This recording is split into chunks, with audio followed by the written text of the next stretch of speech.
Bonjour et bienvenue sur DigiSchool. Je suis Floriane Charton, professeure de sciences économiques et sociales. Aujourd'hui, nous allons étudier la puissance publique et la régulation des économies contemporaines.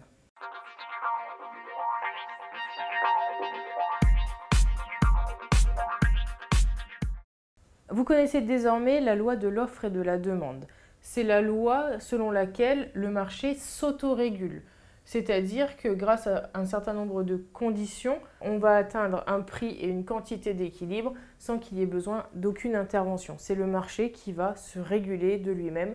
L'offre et la demande vont se rencontrer et ça va former un point d'équilibre. Mais on a également vu qu'il existait des défaillances du marché. Si vous vous rappelez, il y a les asymétries d'information, il y a les externalités et il y a les biens collectifs.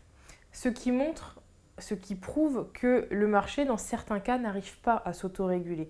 Et la question que l'on va se poser sur ce cours, c'est de savoir à quel moment l'État, les pouvoirs publics peuvent intervenir ou doivent intervenir pour venir en aide à ce marché qui n'arrive plus à s'autoréguler. On va s'appuyer principalement sur Richard Musgrave, qui est un économiste américain décédé en 2007 et qui nous explique que selon lui, l'État doit intervenir dans 3 situations, que l'État a 3 fonctions qu'il doit prendre en charge.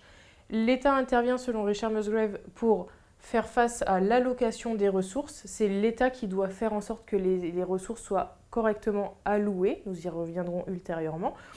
C'est également l'État qui doit faire en sorte que la répartition des richesses soit équitable ou en tout cas juste entre les individus et les agents économiques.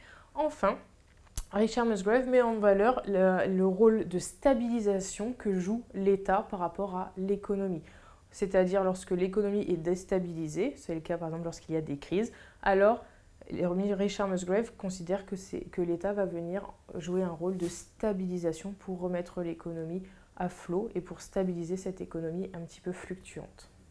J'espère que vous avez apprécié cette vidéo. Je vous conseille d'aller voir d'autres vidéos sur les pouvoirs publics et la régulation des économies contemporaines. À bientôt sur DigiSchool.